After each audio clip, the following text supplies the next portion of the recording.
Hey, good morning, pre-calc, and welcome back to the start of chapter 2. Today, go ahead, pull out your notes from that I gave you on Thursday. If you weren't here Thursday and don't have the copy of the notes, you can either print it off or just kind of follow along and take it on paper. Just kind of a reminder as we start chapter 2. So nothing from chapter 1 can be turned in anymore. Some of you struggled at the end. You had a lot of work to do. You had to get all that work in by Sunday. Okay, so let's not let that happen again. If you do the work each day, it's probably about 30 to 40 minutes worth of work each day. If you wait till the end, then it's hours of work that's built up. Okay, so just stay on top of it, do your work each day, and you'll be fine. So, today we are going to talk about a function, but first we're going to talk about what is a relation. Okay, so in math class, a relation is when we have some sort of pairing of numbers. So let me fix that.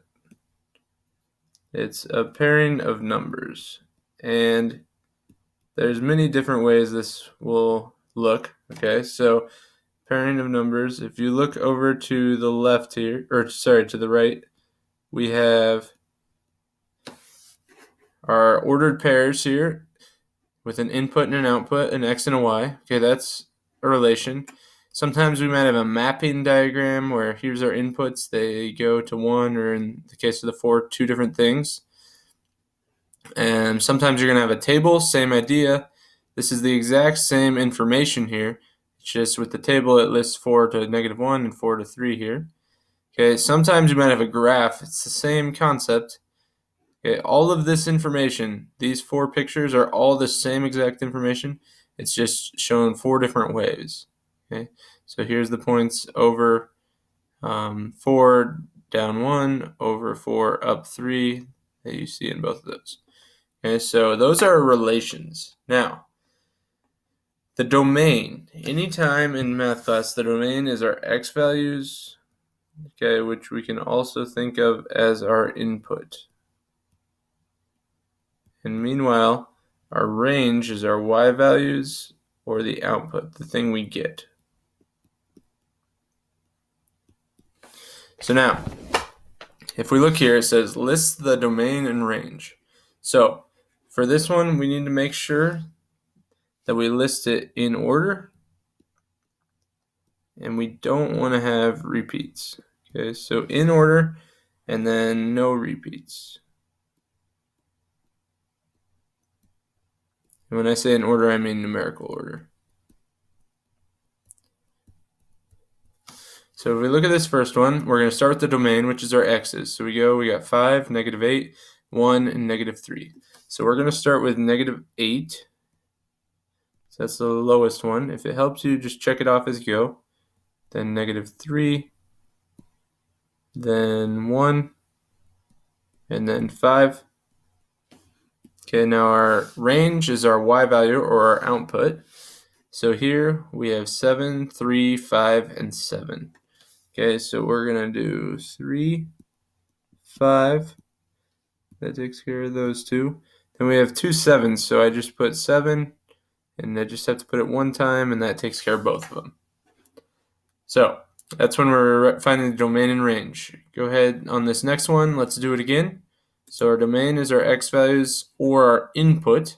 So the input is where we start. So we're just going to have 3 and 5. That one's pretty easy. And now these ones are already in order for us. So our output, or our y values, -7, -5, and -3. So be careful. They're in order, but it was the smallest one here, -7, needs to go first because we're thinking on a number line. Okay, so I know the absolute value of that's greater, but we got to start at -7 and work our way up. Okay, so now a relation, we said, is just a pairing of those numbers. A function is going to be a special type of relation, and for each input there is exactly one output. Okay, so for each input, exactly one output. That's crucial. Okay, so another way to think about it is maybe like your exes can't cheat. They can only have one partner. Okay, so if your x is talking, to two different numbers, they're cheating on one of them, then that is not a function.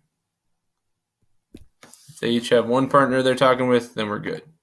So if we look here, tell whether each example is a function, yes or no. So this first one, the 2 goes to 1. 2 is being good. It only has one partner that it's talking with. 8 is talking to both 3 and 5. So as soon as we see that, the answer is no. It's not a function. Now this next one, it's not in order, but 1 goes to 6, 2 to 5, 3 to 7. Each of them has just got one output. So our answer is yes. Now here we got a table, so let's check. -1 to 5, good deal. -3 to 11, good deal. 4 to 7, we're good. Now here, -3 to 8, we already had -3 to 11 right up here. So as soon as -3 tries to have another friend, we put no. All right, number 4, 6 with 2, -4 with 9, 5 with 1. Each of them just has one partner, one output. So yes, we are good. And here, be careful on this one. 3 to 1, 4 to 1, 5 to 2. All right, now 3 goes to 1 and 4 goes to 1. However, each of them only has one output. So the answer is yes, we are good. Okay, it doesn't matter if they have the same output. They just can't have two different outputs. But if two of these inputs have the same output, we're still okay. All right, so take a look now. If you want, you can pause and try these on your own. But number 6 here, we've got 8 to -7, 4 to 2, 8 to 7, and 3 to 2. So do you see how 8 shows up as the x value twice? Once it goes to -7, once to +7. So number 6, we're going to say no. Now, number 7 here, we've got 15 to 3, 20 to 4, 25 to 5. Each of the inputs has a unique output. So yes. Here we got -1, 1, -1, -1, and 1, -1. The first two are both -1, so that's a no. And we got 2 more for us here. So 10, 4, 5, 7, -10, 4, and -5, 7. Once again, they have the same output, 4 and 4 here, but that's fine because it was from 2 different values. Okay, so we are good. And our final one, 3 to 2, 1 to 8, 4 to 6, 3 to 8. Hopefully you notice 3 shows up here and here. So our answer is going to be no. All right, so go ahead and flip it over to the back. And then we are going to start talking about how we can evaluate these functions. Okay, so if we have something, if we're given a problem like this, the function f of x equals 3x plus 5. And f of x is just another way to think of like the y. The function with respect to x is what it means. Okay, so if we plug x in, what do we get? And in our case here, example A, f of 6 means we plug a 6 in place of that x. Okay, so one way you can think about that is anything in parentheses, that's what you're going to plug in.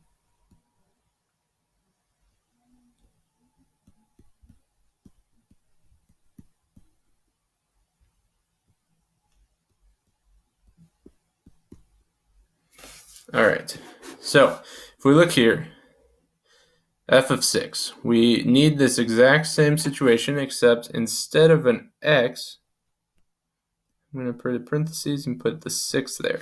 So it was 3x, now it's 3 times 6 plus 5. So 3 times 6 in our case is 18. 18 plus 5 gives us 23.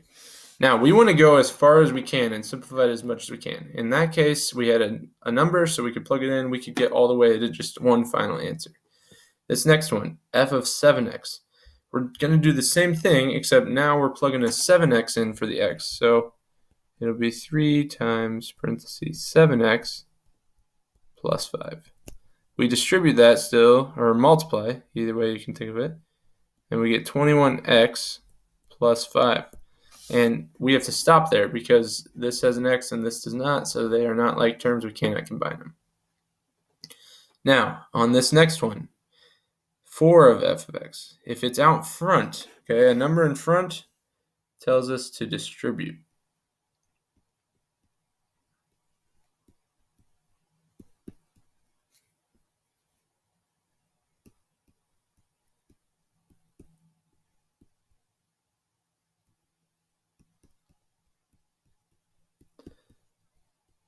So we're going to put that 4 out front here. And then we'll put some parentheses around whatever f of x was, which in our case was 3x plus 5. If you're not sure where we got that, just from up at the beginning. So now we're going to distribute that in. 4 times 3x, 4 times 5. We're going to get 12x plus 20. And once again, we are done. That's our final answer because there is nothing else we can do. We can't combine those because one has an x and one does not. Okay, now on this final one, still using this 3x plus 5 as our function, we've got two things going on. We have an x plus 2 inside, and then we also need to deal with that negative. So what we first need to do is, just like in PEMDAS, parentheses go first. So let's deal with the x plus 2 first. So it's going to be 3 times x plus 2 plus 5. We distribute that, and we get 3x plus 6 plus 5. Okay, then we combine our like terms, and we get 3x plus 11. Now, I'm going to throw on some brackets. We already used parentheses, so I'll put brackets around that, and we need that negative out front. If you think about it, sorry, it's kind of hard to see because I put my marks there, but the negative is the same as negative 1. If that makes it easier, you can put this 1 here, and we're going to distribute that in now. We're going to get negative 3x minus 11, and that will be our final answer. All right, so now we're just about done with today's notes. We got one more down here. We're doing the same thing, except now our function's a little bit more complicated. So 2x squared minus 4x minus 3. So same thing, f of 3. We just plug in a 3 in place of both of those x's. We're going to have to plug it in 2 times this down here. Okay, so f of x would equal 2 times parenthesis 3 squared minus 4 times 3 minus 3. Okay, so at this point, we know 3 squared is the same as 9, so we can think of that as 2 times 9. So we'll get 18. 4 times 3 minus 12 minus 3. So we do 18 minus 12 would give us 6. 6 minus 3. Our final answer there is going to be 3. Now the next one, f of negative 5x. So we're going to plug in the negative 5x in place there. So we're going to write it the same way here to start. So 2, instead of the x, we're going to put negative 5x squared minus 4, once again, times negative 5x, and then minus 3. Now, negative 5x squared, that's going to give us 25x squared. So if you're not sure I got that, it's still 2. Negative 5 times negative 5 goes to positive 25. X times x gives us x squared. Then this negative 4 times negative 3x is going to become plus 12x. And the negative 3 is still just tacked on at the end. Okay? So, whoops, my bad. That is not a 3 right there. Instead of 12, I apologize. That was a 5, so then we get plus 20x. Okay, so now, final step, multiply this 2 in here, and we get 50x squared plus 20x minus 3. And that is our final answer. All right, so we've got one more to do here, and we're going to use the same base function, except now we're plugging in an x plus 1. So the 2 comes out front, x plus 1 goes here, squared, and then minus 4 times x plus 1, and then minus 3. So x plus 1 squared, another way, some of you might be tempted just to do x squared plus 1 squared. Can't do that. Remember, we got a FOIL, so over here to the left, I'm writing x plus 1 squared is the same as x plus 1 times x plus 1. Okay, now we can do first. So first gives us x squared. Then outside, so plus x. Inside, plus x. And then last will give us plus 1. So now x squared plus x plus 1, that can be simplified down to, x squared plus 2x plus 1. Okay, another way, and if you don't want to hear this, just stop listening for a second, but a shortcut there, if you have a situation where you're squaring something, x plus 1 squared, if it's the same thing squared, or if we're squaring it, you can square the front and the back, and then multiply those two together and times it by 2. So what I mean by that is x squared comes here, 1 squared goes there, x times 1 gives us x, times 2 gives us 2x. That goes in the middle. Okay, so that's kind of a shortcut, but you don't have to do that. So now, we go back to write it. So 2, this quantity here goes inside, x squared plus 2x plus 1. Okay, and then we got to multiply this one in, so minus 4x minus 4 minus 3. All right, at this point now, let's distribute in right here. So we're going to get 2x squared plus 4x plus 2 minus 4x minus 7. I'll go ahead and combine those. Okay, so we're just about done now. We look through x squareds. This is the only one with x squared. So we know it's 2x squared out front. Then let's handle the x's. We got 4x here, minus 4x there. So those two will cancel out. And we're almost done. We got positive 2 minus 7, and that results in negative 5. So that is our final answer for that. So go ahead and make sure we work on today's kind of activity or check or homework assignment, and let me know if you have any questions. I'll see you guys tomorrow. Bye.